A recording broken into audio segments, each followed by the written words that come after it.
विश्वासार्ह बातम्या फक्त तुमच्यासाठी शिर्डी न्यूज 24। निर्भीड पत्रकारिता, लोकशाहीची ताकद। कार्यकर्त्यांच्या मेहनतीने एकही नवं घर वाढू दिलं नाही, हे सगळे तुमच्या कष्टाचे फळ आहेत। जर त्या सत्काराचा उल्लेख मी यासाठी केला की जे काही ते सांगायचा प्रयत्न करतायत गणेश कारखान्या संदर्भात,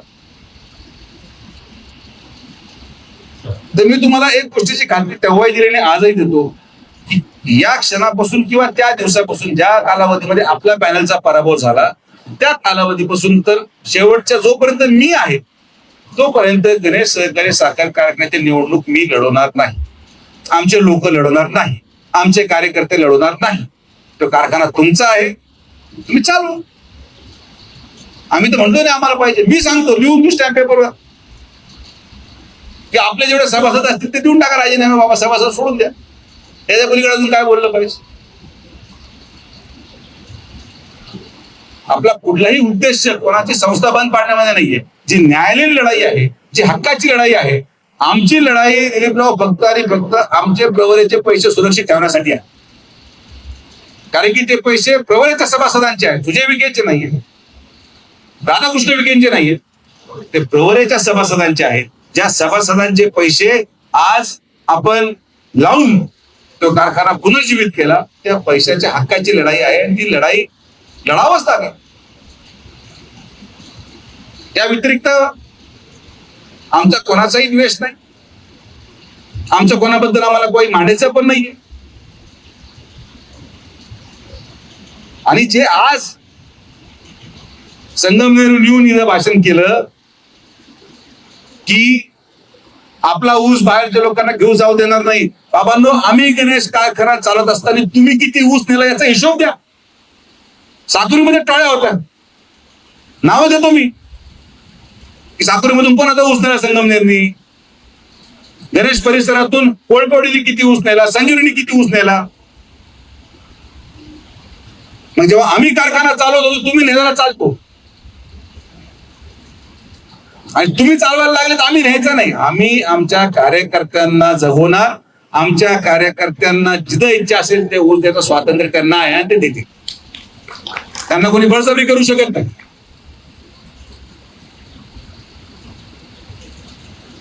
तर माझं मी तुम्हाला स्पष्ट सांग, माझा वाद कुठल्याही व्यक्तीशी नाही।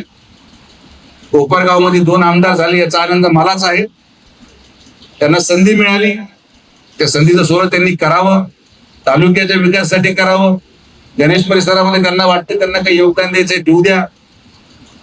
पण आपण, मी दुर्दैवाने आजारी असल्यामुळे गडबड झाली की एक सभा झाली आणि त्याची चर्चा आपले लोक करतात। कशाला चर्चा करायची कोणाच्या भाषणाची?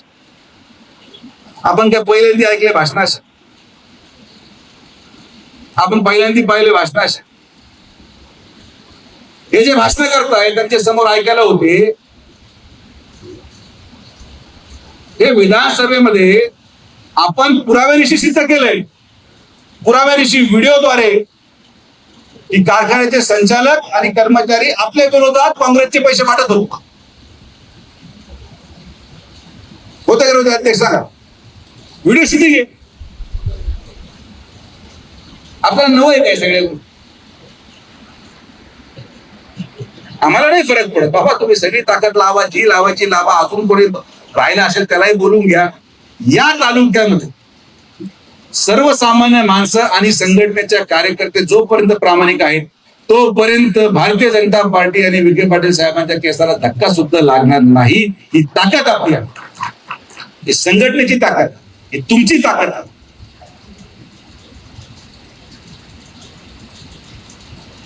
तर आपल्याला संघर्ष नवा नाही, आपल्याला कुरवड्या नव्या नाहीये, आपल्याला शेजारून झालेलं अतिक्रमण नवं नाहीये। आपण कुठल्याही परिस्थितीमध्ये कोणाची चर्चा करता कामा नये, ही काळजी आपल्याला घ्यायची। आपल्याला चर्चा करायला तर भरपूर आहे ना, गोदावरीची चर्चा करा, कालव्याची चर्चा करा, पाण्याची चर्चा करा, MIDCची चर्चा करा।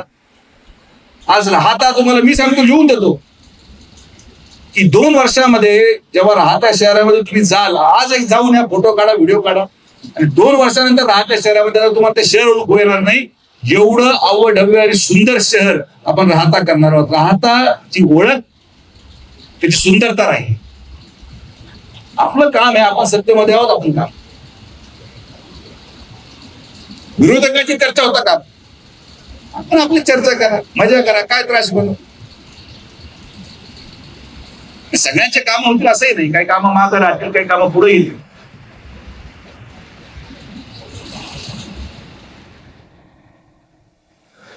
ती सभा संपली आणि मला 2-3 लोकांचे मेसेज आले, नाही दादा काय झालं, हे कसं चाललंय, हे लोक स्टेजवर होते, ते लोक स्टेजवर होते, फलाना होता नेमका साकोरीवाला पण स्टेजवर चढला, असं झालं तसं झालं. हा बापू, आणि SIR मध्ये जो ज्या भागात राहतो ना त्या भागात त्याचं मतदान गेलं पाहिजे. साकोरीवाला शिर्डी राहतच नको, राहतावाला साकोरीत नको. तर साकोरीत राहतो तर साकोरीत मतदान जाईल, जर राहतात तर मतदान राहतात नाही. तुम्ही सगळेजण एवढे वर्षापासून राजकारण पाहता करता, एवढ्या वर्षापासून आपण संघर्ष करतोय, हे काही नवं आहे आपल्यासाठी यार. आपण याच्यापेक्षा मोठे मोठे षडयंत्र उघडून फेकलेले आहेत. आज तर सुवर्ण काळ आहे, काही नाही आपल्याकडे. तुमच्या मताचा परिणाम पहा, हे तुमच्या मताचा परिणाम आहे, तुमच्या निष्ठेचा परिणाम आहे. 100 वर्षापासून तर 18 वर्षापर्यंतच्या प्रत्येक निष्ठेचा परिणाम आहे. आज लोकसभेच्या पराभवानंतर देखील नामदार साहेबांच्या नेतृत्वामध्ये आपण या जिल्ह्यामध्ये 12 आपले हक्काचे आमदार महायुतीचे निवडून आणू शकलो, ही तुमची ताकद आहे. याच्या अगोदर जिल्ह्यामध्ये शक्य नव्हतं. 2-3 आमदार असायचे, आज 12 आमदार आपण निवडून आणले. आपले कष्ट आहे, पक्षासाठी आहे, मुख्यमंत्र्यांचं नेतृत्व आहे. हे तुम्हाला काय वाटतं गोदावरी 350 कोटी कशा? कारण की आपण जेव्हा मुख्यमंत्री महोदयांना म्हटलं, मुख्यमंत्री महोदय आमच्या तालुक्याचं काम होतं, झालंच पाहिजे, नाही म्हणू शकले, लगेच सही जाईल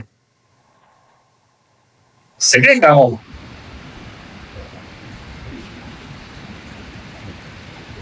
तर चर्चा करण्यासाठी गोष्टी भरपूर. नेगेटिव्ह चर्चा कृपया करून करत नका जाऊ, त्याने निष्पन्न काही होत नाही.